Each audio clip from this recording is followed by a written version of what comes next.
It is Top Secret Tuesday here at the Florida Maquis on Patreon. If you are here, you are at the $10 level and have gotten your top secret clearance training, Advanced Psychological Warfare Tactics.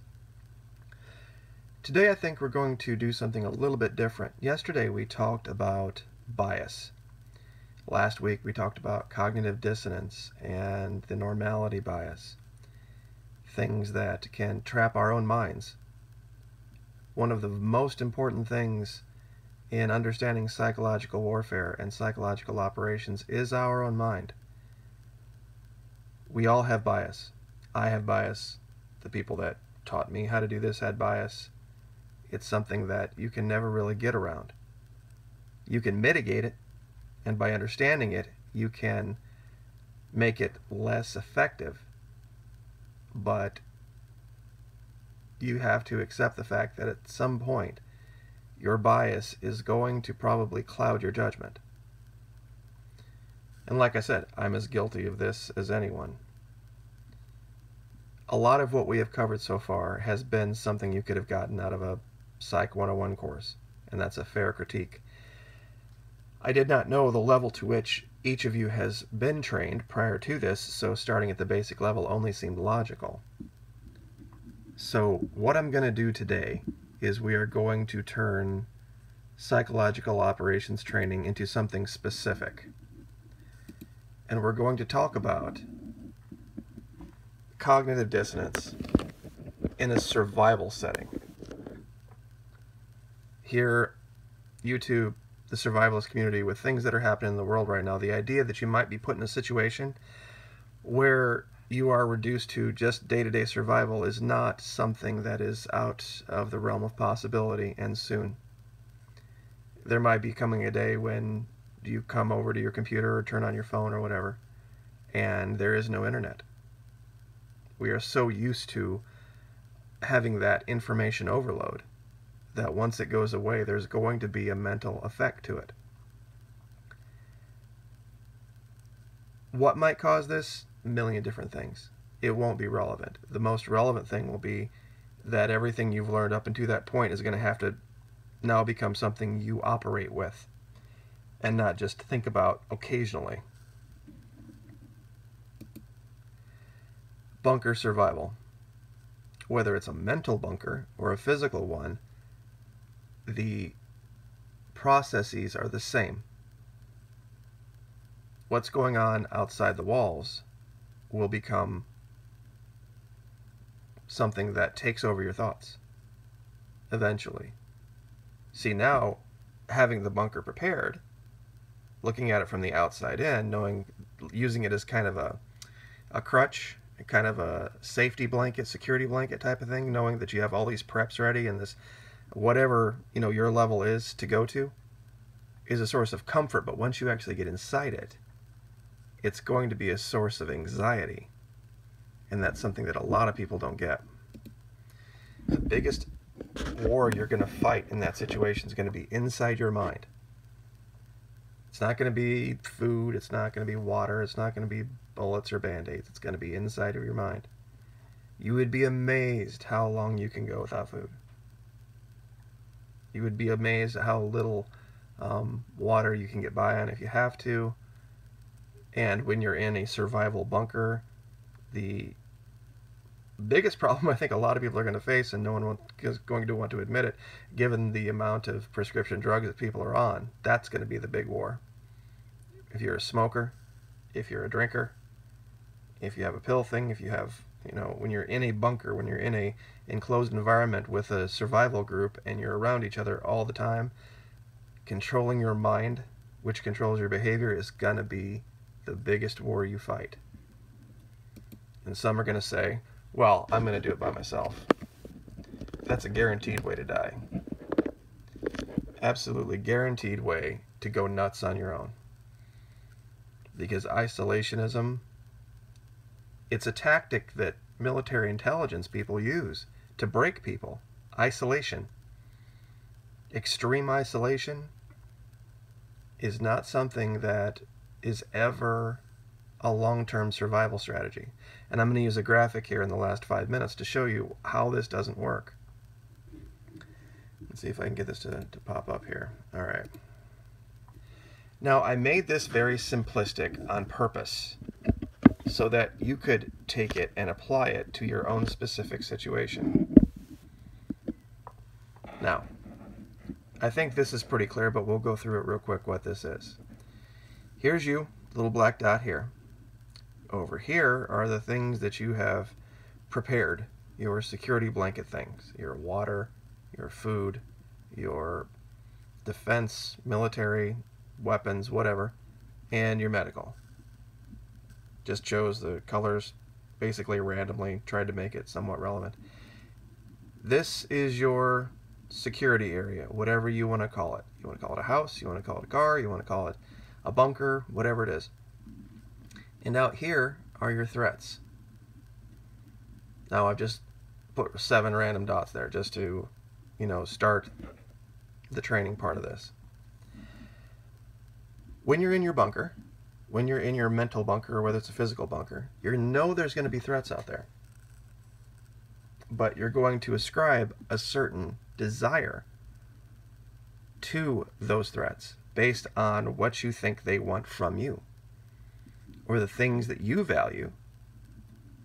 You're going to ascribe those values to them, which might work initially. These people might be thirsty, might be hungry, might have need for weapons, or might have, need for medical care. Very, very true. But the problem is going to be this. It doesn't matter how much of this you have. Not only will it never be enough for you, it will never be enough for them.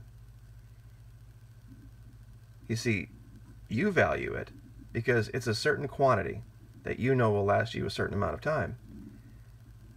Given these are 7 individuals here, the value of what's in this bunker is distributed in 1/7 slices. Because nobody here, if they decide to come get what you have, is going to get all of it, of course. And they might not even want some of it, nor have a need for any of it. And you can't sleep. Or excuse me, you can't stay awake forever. You have to sleep sometime. So what do some people do? It's like, okay, well, here's what I'll do.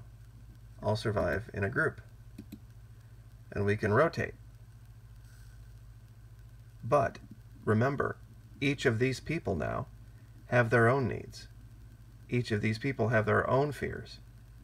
Each of these people have their own perceptions about what might be out here. And this is a mental issue and a physical issue.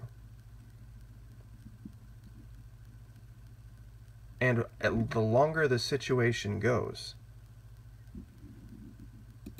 the more people will appear. Why? Well, once they realize you have something that they want, time is on their side and not on yours. What does this represent mentally? What this represents mentally is all of the different threats that you can think of the longer you're in there. All of the different ways, all of the different scenarios that might occur where you might be compromised. And this is going to happen in the mind of each person you have in your group. So each person is going to have their own idea about whether staying or going is a good idea, about whether dealing with these people is a good idea. And you'll become suspicious of each other. And in your own mind, the mental aspect of this is that you'll start to prioritize certain thoughts over other thoughts. This all will happen. It's observable. You can see what happens when you have detained individuals. This is what I did in the military. And you can watch how they behave based on perceived threats. And they almost always, in an isolated environment like this, turn on each other before they turn on the actual threats from the exterior world. Initially, there's a lot of teamwork, a lot of camaraderie, a lot of stick togetherness. But eventually, they break. And eventually, you will break. You can only stay inside a mental bunkered fortress for so long before you start to crumble. This is why bunker mentality and the idea of bunkers will never work. It never has worked. I know there's probably a lot of people out there that are going to say push back, oh, so you're not a prepper, you don't have things ready. Yeah, you have certain things ready to a certain extent. But the idea that any 1 or 2 or 4 or 5 people can isolate themselves inside a bunker for any amount of time and survive and come out and not have any effects from it and think that their life's going to be better after that is naive. No one person can do it for sure. And trust me, if this number out here gets big enough, I don't care how many bullets, beans, band-aids, blankets, training you have. They will eventually, they won't wear you down militarily. They'll wear you down mentally. You will get to a point where you just cannot take it anymore. And you're going to need to understand that about your own mentality. We have our limits. Because they won't stop. And here's the thing that is the people that these dots that I'm putting out here. Each of these people think, because they don't know, that there's something in this bunker. Because there is a bunker that's going to make their life a lot better than it is now. And they don't look at the, what is it now, 50, 60 people around them. That whatever it is going to have to be divided up into such tiny, tiny slices that the effort required to get it is going to be worthless. A few people will, but it's just going to be anarchy. So if you are going to do something like this, make sure you don't see it as anything other than a very, very, very temporary situation to allow you to get out of it. Because the psychological warfare that you'll be fighting will be inside your mind and amongst your group. Have nothing to do with these people. Just their sheer presence will be all they need to destroy it. So, we'll leave it there. Anyway, thank you so much. I very much appreciate the support. We will continue to do training to the very best of our ability. And like, share, and subscribe, and we'll see you next time.